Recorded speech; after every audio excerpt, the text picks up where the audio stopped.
Hello everyone, thanks for pressing play. You are watching a brand new episode of ExcaliburCCGTV. I am Chris, we have Randy and Buzz, and we are here to talk to you about great comics hitting the shelf for December 10th, 2014. We are full swing into the Christmas season. It has begun in earnest, and we've reached a milestone, and I have to say, yes, finally, thank you for 500 subscribers. The last time 500, we exceeded 500. We have exceeded 500. The last time you said this, somebody left, so you're going to curse us again. And as long as 8 people or however many don't leave, we'll be all right. I don't know. We were at. I don't know, because I left it. We were at 500 for like 20 minutes. We were. And something, and then now we're like over. So thank you all. Thank you for spreading the word, subscribing, watching, commenting. Especially, we all really appreciate it. We've all been chiming in with the comments. And PT Steelers, I've got a present for you. I tried messaging you on YouTube. You need to message me so I can get the gift, get your address, and get the gift to you that I have planned for you. It's his phone number. No, it's not. We told him it was a singing telegram. Yeah, he complained about you being nude the whole time. So it won't be Randy again, I promise. But thanks again. Thanks for watching. We really appreciate it. This is a longer episode. The link is down below. You can go to our website and download the MP3 and listen to it on the go. And as always, you can follow what we're doing on ExcaliburCCG.com. As a special segment for this particular episode, we're going to take a look at several Christmas ideas that we have available right now in the store. Randy's going to talk to us about them, point them out, and we're going to put them on screen for you to see as well. Lots of great things for you to choose from. Randy? I hope you appreciate my photography here. I've tried to get some pictures of some of the various items that we have throughout our store. These are just representation of a much larger selection that we have. First up, we have a lot of statues that are in the store. Right now, one of the things that's really popular is something like Frozen and a lot of the Disney princesses. We have statues like that. A lot of different Disney selections here. So please take a look behind the counter. You can see those. Along with that, you'll find the more typical superhero statues that we have, and they're kind of, I guess you'd say there are some selections with which way you can go. You can get the full-blown statue that usually range from about $150 to $200 or more, or you can get they're more like model statues. You take them out and you snap them together. They're a little more affordable, but they have some of those that are the Marvel characters right now here. So those are some fun statues. Just take a look around. You can find lots of them. And speaking of statues, the Yoda that you see greeting you when you walk in, it is for sale. You need some money there to buy him, but he is for sale. So, you know what, for the ultimate gift for the ultimate Star Wars fan, what better than like a life-size Yoda? Exactly. Yoda is selling himself. Yeah, definitely.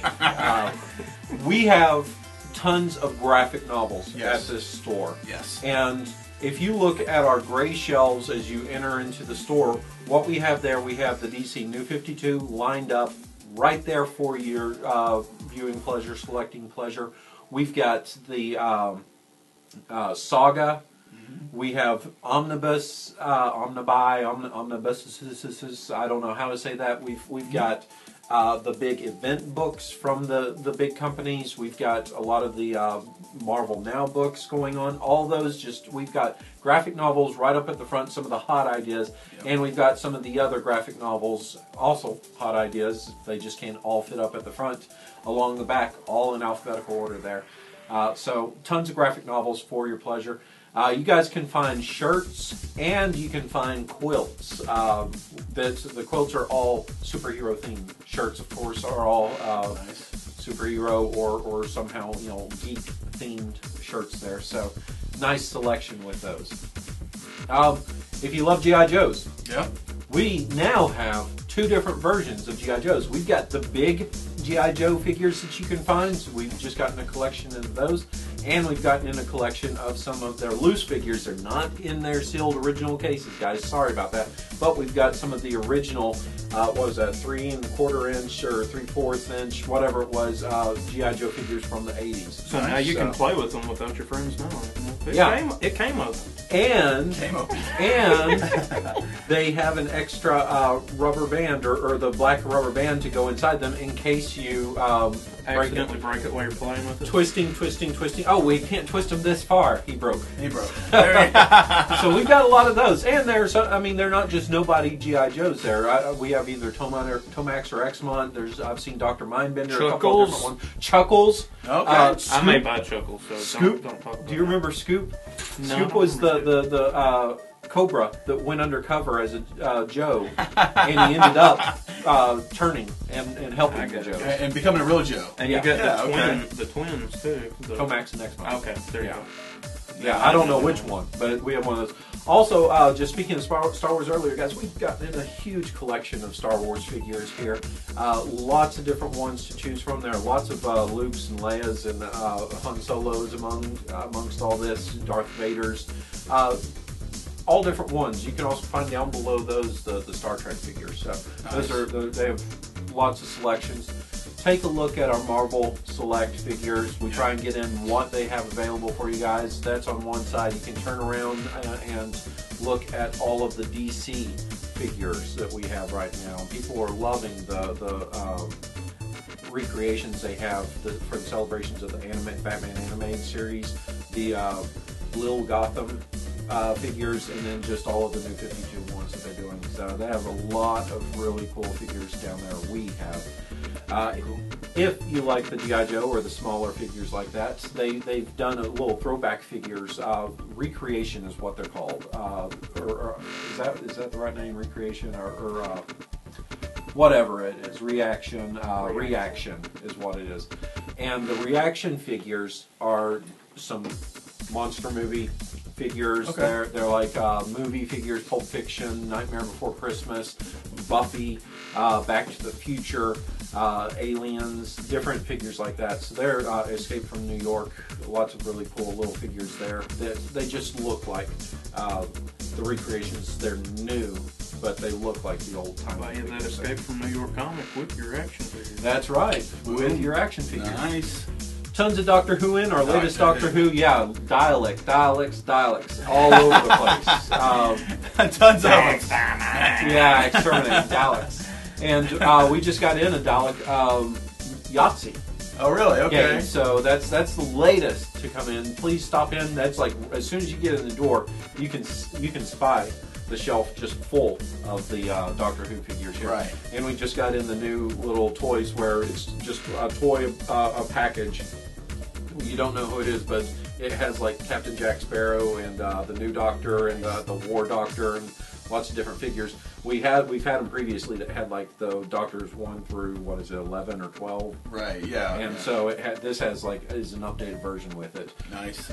Game of Thrones. We've got the toys. We've got the we have the pop vinyls with some of the figures, all different things. Take a look at those. If you like your bus banks, we've got awesome bus banks. The one that everybody's going crazy over right now is the gigantic Thanos fist bus bank. Oh yeah. And we've got a really cool alien bus bank in as well. Nice. Tons of pop vinyls. Take a look through the pop vinyls. Somebody just attacked them down there earlier. I was glad to see that. We're going to be getting more in. We now have more room for them, and we're just loading that shelf up. So nice. Pop vinyls. Very nice. If you like Deadpool, we have awesome Deadpool bobblehead and the Deadpool mug. I love the mug. The mug is just going to be amazing. Buttons. Take a look at the cash register. You can find your button for any sort of geek soiree that you might go to. Adorn yourself with the geek button. I saw those DC and Marvel and Doctor Who. Yeah. If you're a gamer, we have everything that you could possibly want. If you play the card games, we've got tons of Magic. We've got some card supplies, the sleeves, the boxes for them, the binders, everything. We also have dice for either tabletop or for Magic gaming. We have tons of tabletop games. Hot games right now. Small World is a big game. Munchkin is always a huge game. We've got your new D&D 5th edition starter pack. We've got Settlers of Catan. Legendary just came out with their Guardians of the Galaxy set for it. So there's tons going on with that. Pathfinder, everything. Everything's here. Check for it. If you can't find it, ask us. Come in early. Ask us early enough so that we can order it for you guys. Along those lines with games, we have HeroClix. HeroClix are huge again. We've got the Star Wars HeroClix. We've got Pathfinder miniatures. We've got the X-Men dice and card game, Dice Masters. Those finally came back in stock. Those were gone forever. We got a box in the other day, and somebody came and bought the whole dang thing. And then we had to get another one. So tons of stuff in the store here. And finally, what we have that's a little special and takes a little bit more money for the people who are really dedicated for it, Warhammer. We've got tons of Warhammer 40K. We've got the big boxes where you can really dive into it. We have tons of the Codex books for it. We've got the small figures. We've got the large figures. We have paint kits for it, individual, and we now have the Citadel Project box, which is something that holds tons of paint and allows you to have your toolkit there available. So just tons and tons of stuff at the store here. Tons of ideas. If there's something else that you're curious if we can get it, just ask us. Exactly. And that's the thing. We should possibly be able to get something. Did I see a Walking Dead Yahtzee game down there? Yeah. Walking Dead. It's a zombie head with the dice in it. Yeah. We have that. Nice. There are more Walking Dead games that we're trying to get back in. That's one of those crazy things. They sat around forever, and people slowly bought it here and there, and suddenly they're out of stock, and we're having to like scrounge around going, where are we going to find something else? And that's going to happen, guys. If you come in here and wait till the last minute, we're either not going to be able to get something back in for you, or it won't be available for us to. Right. And that's one of the things. If you come with a list, and if for some reason you don't see it in the store, ask us, and we can, there should still be plenty of time for us to order something for you. Exactly. Let me add like 3 things real quick. Do it. Coming off of the Walking Dead idea, there's tons of Walking Dead stuff throughout the entire store. There's pop vinyls, there's the games, there's the bank busts. Action. I mean, there's action figures, there's tons. So if you know someone who is a Walking Dead fan, we have just about anything and everything they could possibly like or want available. And with The Walking Dead, for those that don't know, the graphic novels of that, the first volume is like 6 issues of it. It's about $15 for a volume. You can get the hardcover, which is nicer, that contains 2 volumes for about $35. It's a little bit extra, but not a whole lot extra money. You're getting something that lasts a lot longer on the shelf, looks better on the shelf, and you're also able to read a little bit more there than having to get just picking up the 1 volume. Or if you're really hardcore, you can get the compendium. That's about a $60 book, but it contains like the first 48 issues. I think there are now 2 or 3 compendiums out with that. Awesome collections. Yeah, those are awesome. Really get caught up fast. Next thing I wanted to add is that if you are a back issue fan, Randy and Chris and several others went about a major effort and task of completing the renovation of our back issue section inside the store. There's at least 3 times as much back issues available for you right there. Just pull out the drawer. Tons of back issues available that you can pick up. And the last thing I want to mention is gift certificates. We still have those, and those are good for anything in the store except for getting more gift certificates. The best thing I saw is someone came in and they were just going through to write down ideas that they could then take to their wife and have their wife come and take something for them.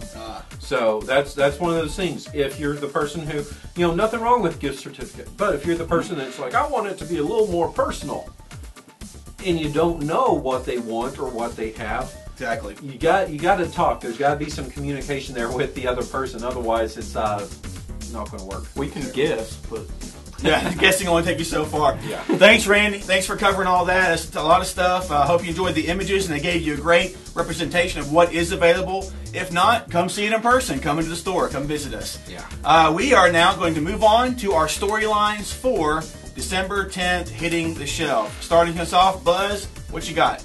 Godhead. Godhead still. Green Lantern Corps number 37. Godhead Act 3, Part 2. John Stewart leads an army of lanterns of every color in an assault on New Genesis. That's the new God's home, for those keeping count. Getting to the new god's home was nearly impossible, and battling them will be worse. The universe is counting on the multicolored core, but its true hopes may depend on a select few without rings. So we're at Act 3, Part 2. Does anybody know how many parts are in this act? Well, it's going to go through 5 books. So Sinestro is usually the last book of it. So okay. Yeah. Is this the last act? Yeah. Okay, so there we go. It's All the right. last act. Their own new gen. And I don't like calling them the multicolored core. I want to call them just the rainbow core. Okay. All in favor say aye. You tell us aye in the comments below. Randy, what's up for you? Spider-Verse is going on. We have 2 really awesome Spider-Verse issues coming out. First up is Amazing Spiderman number 11. Why is this awesome? It's Spidey versus Spocky. Yeah. This is the Spider-Verse. I don't know. Can they handle this fight right now while the Inheritors are getting closer to their goal? Right. That's one of the things that, maybe they need to put that aside and figure things out. Spiders ain't got no first. time for that. They got time for that? No time for that. They're like a honey badgers. They're not scared of that. Also up is Spider-Man Team Up number 2. This is the hot one because this is Miles Morales and Gwen Stacy, Spider-Woman.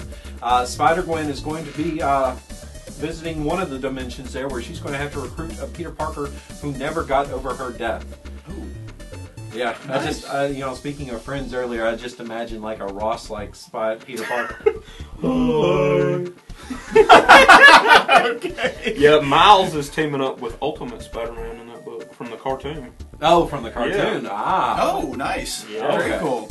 Okay, very cool. Moving on, some Axis tie-ins here, starting with Avengers and X-Men Axis number 7, the main storyline hitting this week. We have Rick Remender still writing, and Adam Kubert is back on the art. Act 3, New World Disorder in full effect.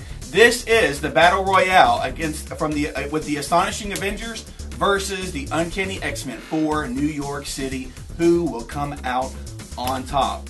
Moving on, we have a tie-in with Amazing X-Men number 14. This takes a look at the precarious positions of both the X-Men and the Avengers, and also the relationship between Nightcrawler and Mystique, which has never been an ideal mother-son relationship. Right. And now they're at a point in their relationship where they face something they've never faced before. What will happen as a result of that? So there you go, 2 Axis tie-ins. Buzz, what's next for you?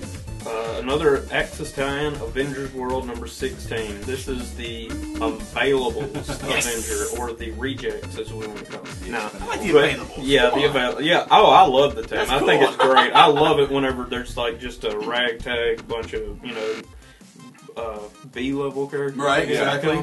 But like U.S. Agent, Stingray, Valkyrie, all led by Doctor Doom. Doctor Doom handpicked this team with Valerie, is that her name? Valerie. Yeah, Reed and Sue's daughter. Yep. But anyway, they're after the Scarlet Witch, or is the Scarlet Witch after them? It's because the Scarlet Witch is like treating, swatting them like flies. But anyway, moving on, Axis Carnage number 3. Carnage has given up villainy. What? With his newfound change in Axis.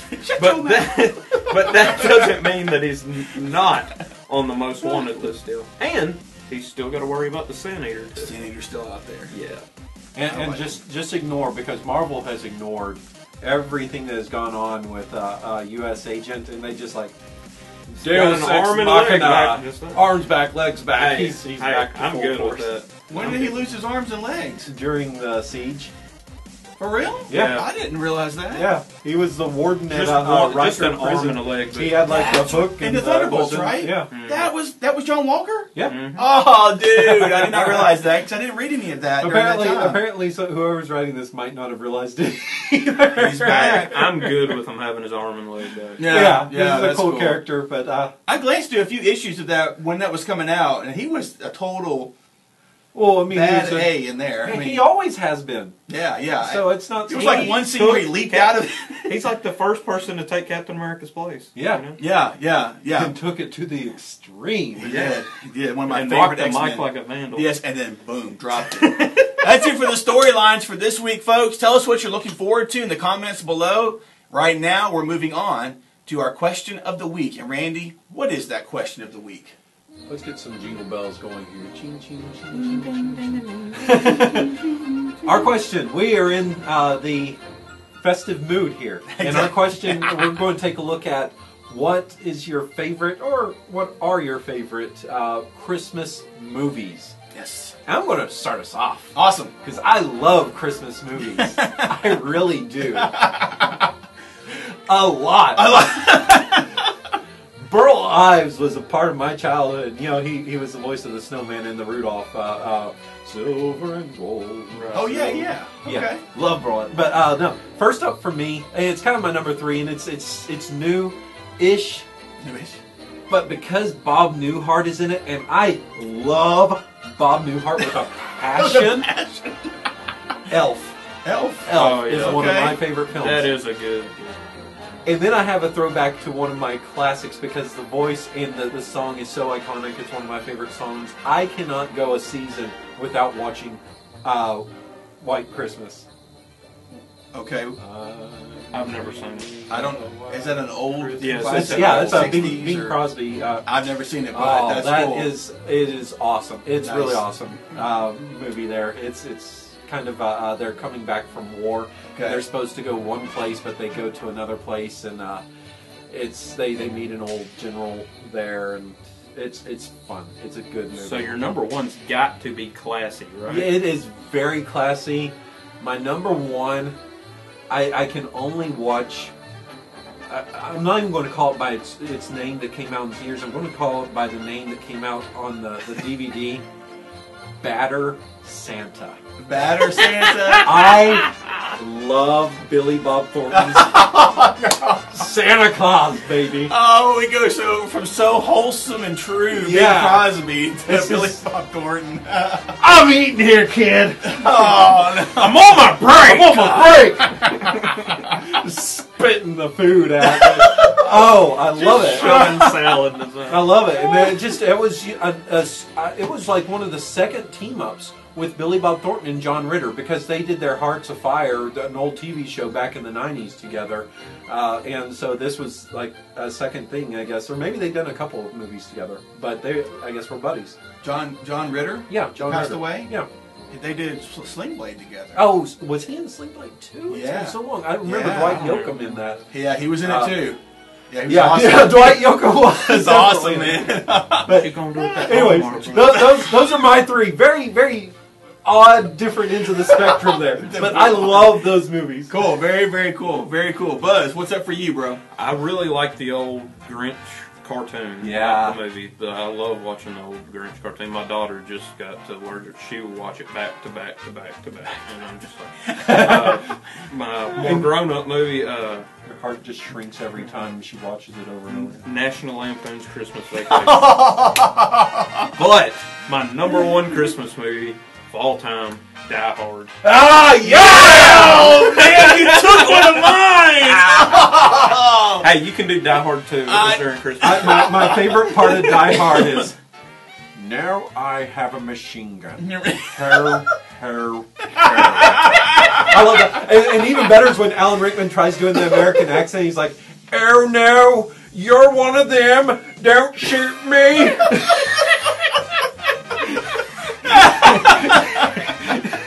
Oh, man. I didn't know you even knew Die Hard was a Christmas Oh, movie. Yeah, but we should know. That's Randy. He's got it. He's got it figured out. I only had 2, really. I only had maybe 3. Buzz took Die Hard because come on. I mean, they're so good. You know, for the adults around, come on. And then, honestly, for me, Home Alone, the first Home Alone, loved it. And I love watching it with my kids now because they have a blast watching it, especially my middle daughter. She just giggles, and my son, they just giggle. It's more fun watching it with them than it ever was just for me, you know. It's just tons of fun. And then, I think I've got this correct. It's been a long time since I have seen it, though, but It's a Wonderful Life. Yeah. The classic there. That's probably the only classic there. I have seen one. Yeah, so... I don't like watching. That's the one. It came on all the time, and I just didn't like it. I never liked Jimmy Stewart as an actor because of that. But then I saw James Stewart in like The Man Who Shot Liberty Valance and some of the, and it was like, this guys, better than this It's a Wonderful Life movie. But I mean, it is a good Christmas film that's one of the most classics. Exactly. Right up. And my favorite thing about Home Alone, and anybody who knows me knows I'm not a Kevin Smith fan, but Kevin Smith in Dogma, he has Selma Hayek talk about, she is the muse, and she talks about she has helped the top 9 of the top 10 grossing films of all time, except for the person who wrote Home Alone, which is John Hughes. She's like, he must have sold his soul to the devil. And the way she describes it's like, the movie with the boy that goes, That's great. Folks, those are our top 3 favorite Christmas movies. Randy has a slew more. Brad, I know, has a ton more. He's a huge Christmas buff. That dude dropped some music on you, didn't he? He did. I made a request on Facebook for some Christmas music, and man, Brad, you really came through for me, man, so I really appreciate that. That was awesome. But folks, tell us below, 2, 3, 4, 5, tell us your favorite Christmas movies. It can be adult to classics to kids to whatever puts a smile on your face, brings a tear to your eye, just makes you feel warm and fuzzy on the inside and out. Tell us what it is down below. We want to hear from you about your favorite Christmas movies. Good. And that's it for the question of the week. We are now moving on to some new number ones. They're kind of light this week, but we're going to dive into them real quick and get through these because there's several of them you should know about. Buzz, what's up for you? Spiderman and the X-Men, number 1. I guess it's taking place of Wolverine and the X-Men. Yes, it is. Yeah. As if we didn't have enough Spider-Man and X-Men books already. Here's one more with both of them in it. Exactly. All right, let's throw Batman in there and make it a party. All right? Spider-Man is the new guidance counselor at the Jean Grey School of Gifted Youngsters, or whatever they want to call it now. But nice. Anyway, my first question was, what's a non-mutant doing at school? What was your second question? The second question is, what? No, I'm not going to even ask it. What secret suspicion has fueled the formation of this special students class? And because you demand it, Sauron and Stegron, the dinosaur man. Oh yeah, the villain team, 65 million years in the making. You didn't demand it. Somebody did. Somebody did want to know. So there we go. Sauron's on board. Sign me up. That's it. Boom. Totally. Not Sauron. really. No. Boom. No. Speaking of boom. Boom. Eternal, number 1, hits the shelf this week. I'm not familiar with the creators. We have William Harms as the writer and Giovanni Valletta as the artist. But this story takes a look at a world where humans can continually make clones of themselves, so death has become a thing of the past. Huh. So that's what this story is about. There is the Human Liberation Army that wants to free people from this group called New Life, and their leader Gale is the one that has to make the most drastic and personal measures to keep the group together. This also takes a look at a homicide detective turned a New Life enforcer, and they're asking tough questions, obviously. But a young girl named Violet enters the fray. And one of the non-cloned humans, and they're called Pures, is left, and they're going to be entering into the real world, and they have no idea of the danger they're stepping into. But this, it kind of reminded me of Clone, but this is a little bit different. I mean, we're taking a look at clones replacing Almost death. Sounds like surrogates. Kind of, huh? That's what it kind of sounds like. So- I mean, but with the clone aspect of it. The comic book, not the movie. Yeah. Yeah, yeah. Which So- the movie was based off of, but yeah, go read the comic because the comic was Because awesome. the movie. Yeah, so guys, there you go. Eternal number 1 from Boom. Take a look at what life is like when you don't die. All right, I gotta get my Jesse Pinkerton on here. Pinkman, yeah. Pinkman on. Yeah. You wanna build a nest? Up next, bitch. Planet number There we 1. go. Oh, Lord. Oh, Lord. There it is. That's the title of the comic. Bitch Planet number 1. This is Kelly Sue DeConnick and Valentine De Landro, who did some awesome art on X Factor back in Peter David's last run before this travesty of a run that's been going on. This is the Women in Prison sci-fi exploitation comic. Okay. And DeConnick is promising that this is going to be campy yet kick-ass with it, and it's going to focus on these 5 women who are ready to break out of their prison cells. So that's kind of what we're expecting with it. You kind of have seen some of this already with the Grindhouse comic that Alex DeCampi has been putting out from Dark Horse, but this is going to be DeConic's own take with Image Comics. She promises that it's going to have the whole feel of the exploitations film, but still have her own voice of feminism within it. So it's not going to be stepping on the shoes of the feminism movement. Kind of sound like a porno there at the beginning. Moving on, hey guys, there's several annuals that are hitting the shelf. There's a Harley Quinn special that hits the shelf as well. You'll be able to find those at your local comic shop and here if you come here to shop. So be sure and get those. And if you're already getting those titles, that annual will be put in your pull box for you. But moving on, now we're going to our favorites. These are the comics that we read at the top of our stack the week that they come out. And before we dive into those, we're going to talk to you about our favorite from last week. So beware, there will be spoilers ahead. Buzz, your favorite from last week? Oh man, last week was a great week. I don't even know which one to pick. I'll go with one that I normally don't read. I just happened to see it on the shelf. It was Detective Comics number 37. Yeah. It had a new creative team on it, so I was like, well, new story. It's part one of a new story arc. The creative team comes back on it. Oh, is it? Okay.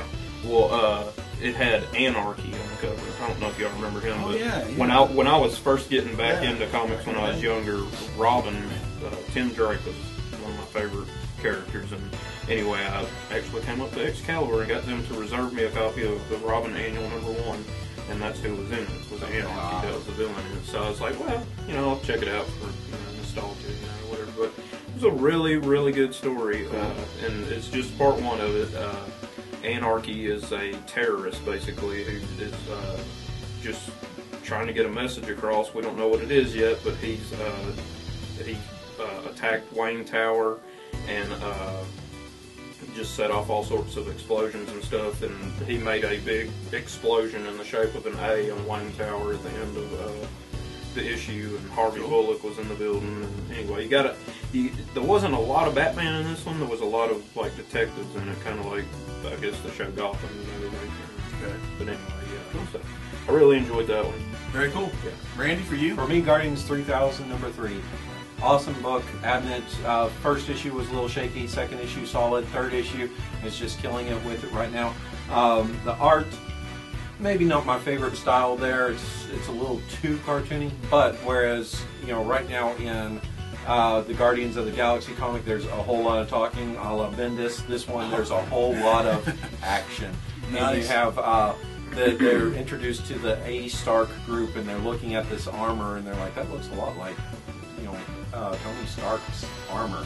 Okay. And it's this sentient group, like they all can message apart or back and forth with each other, and they seem to know their creator, Anthony Stark, and it's with that, and on top of that, there's a certain Star-Lord who's like old school, like the old Star-Lord outfit from back in the 60s. Okay, really? Old Star-Lord outfit showing up, who is going by the name Peter.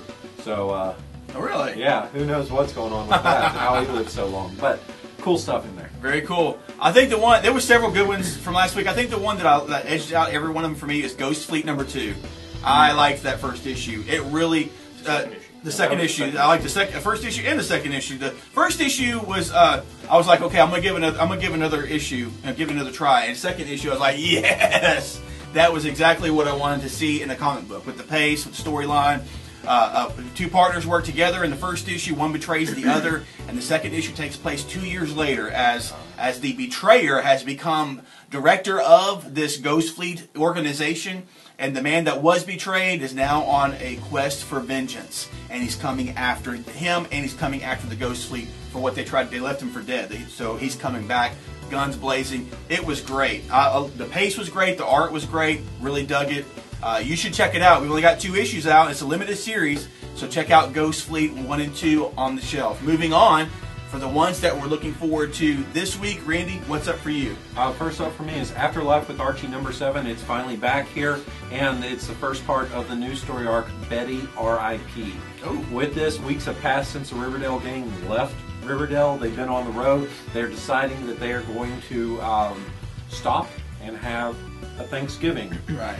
And in doing so, they send out a hunting party, I guess, to find some sort of animal that they can eat. But very quickly, the hunting party soon finds itself becoming the hunted. Nice. So, excited to see that back. Very cool. And how long of a delay was it on? Oh, it was a good, 2 or 3 months. Yeah, exactly. Buzz, what's up for you, bro? We'll go with Earth 2 Worlds End number 10. Nice. Weekly comic, Darkseid Rises. Darkseid. Finally. Last issue, Supergirl, or Power Girl, and Thomas Wayne and all them, they found Superman.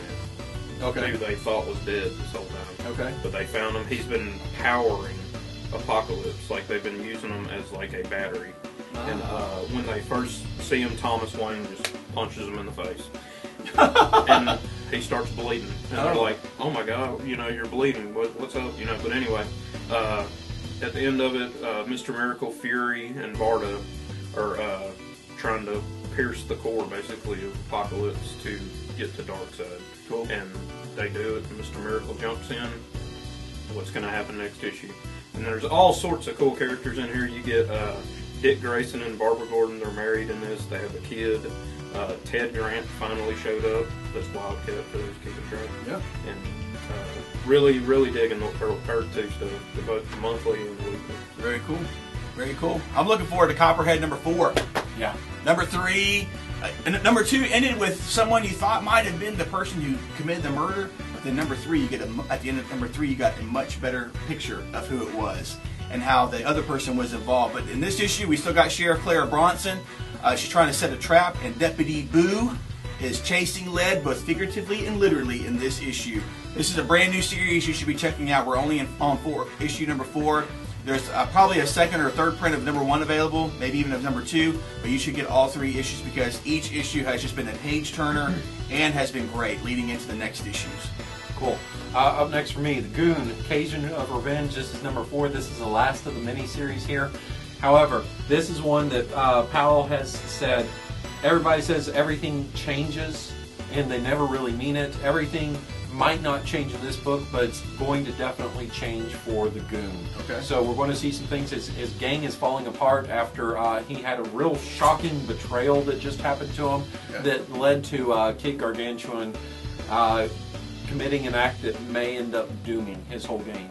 All of this is going to lead up to starting in, is it February? No, January or February. They'll have the next series called The Goon, Once Upon a Hard Time. They'll be coming out. So it's a continuation on into that. Cool. Buzz, what's next for you? We'll go with X number 20. Number the 20. patient has lost his patience. This is the final installment of the Flesh and Blood arc. The Skin Traders and their psycho leader, Dr. Hyde, have tracked X to Arcadia Hospital. X, as I stated last month, was skinned alive by these guys, and they experimented on his skin to try to create like a product to heal people, basically. So I guess there was some kind of good in it, but it's not going to plan. So, but X has escaped, and now he'll have to use every dirty trick in the playbook to barbecue Pigman and a snorting henchman. Written by Dwayne Swarinski. Violence, violence, violence. Just violence is all it is. Always fun. Next up for me, Walking Dead, number 135. Jesus captured one of those human skinwalkers. I guess is what they are. Leather faces. And now they have them back in their little community, and now it's interrogation time. So I want to see what they get out of the person that they brought back as a captive, as a hostage, and what information, what we find out about these people who have been living wearing the skin of zombies in this, of walkers in this world. So I'm looking forward to that. I'm gonna make you scream. Let him share a cell with Negan. He'll be talking in no time. Last up for me is Rachel Rising number 30. In this, Rachel, the last issue, Rachel has done everything she can to recreate her death. And in doing so, she's hoping that it will help spring something to mind to help her remember or reveal who her killer is. Apparently, that might work or must work because Rachel is going to come face to face with a killer, and we don't know if that's going to be something that's good or bad for her. Cool. Yeah. Buzz, what's last for you? Savage Dragon number 200. 200. How about that? This is like a 100-page book. For real? Oh yeah. Oh, nice. Yeah, Larson goes all out. He has done the artwork and story on every issue. For real? 200 issues. No fill-ins. What do you, like nobody is. Well, Jim Lee filled in them for him on issue number 13 when they did the image switcheroo deal where all the image creators traded books. Larson went back and redid a number 13 just to fit in continuity to say he has done every Savage Dragon issue. Oh my god! I didn't know that. Oh yeah. Oh wow, that's But, cool. yeah, Okay. But Savage Dragon, the old Savage Dragon, is out of prison and the vicious circle is gunning for him. Malcolm and his sister Angel join forces to keep their father alive against an all-out assault in this movie-length epic. There's backup stories in this with Angel and Mr. Glum, Malcolm and Savage Dragon in World War II by legendary Hulk artist Herb Trimp. Oh. Yeah, and there's a alternate cover to this one that somehow Larson has done a cover with Jack Kirby. Yeah. For real? Yeah. Okay. I don't know if he bought some of Kirby's art and just ruined it or what. I mean, ruined it. I mean, just about gave me a heart attack. I know. Seriously, the heart just kind of sank. That's Scan cool, it man. into the computer and then... Yeah, exactly. Congratulations to Savage Dragon for 200 issues. And I actually asked Eric Larson on Twitter, I was like, is this really coming out this week? Because it's supposed to come out last week and it didn't. So Okay. he said, yep. Awesome. That's cool. Congratulations to you for reading for 200 issues. Yep. I know, seriously. I read back in the day, but I never know. read it. It was fun. Last up for me, last for the favorites, is Southern Bastards number 6. We get to take a look into the past of the biggest bastard of them all, Coach Boss, and has he made his way to be what he is there in Craw County. Last issue, we got to see that things were not easy for him growing up, especially being on the football team. And now we're going to take another look at his past here with this issue. And this has been shaping up. This has just been a great series.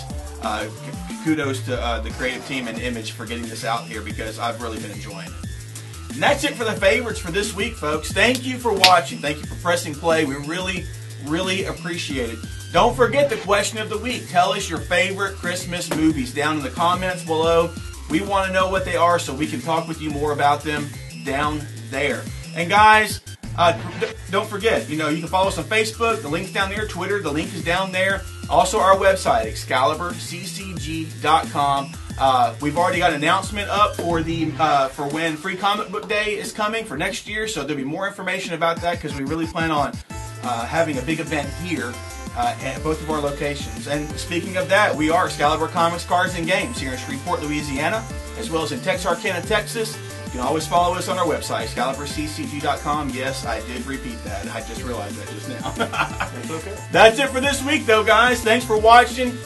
Until next time, be safe, take care, read great comics, and we will see you in our next video.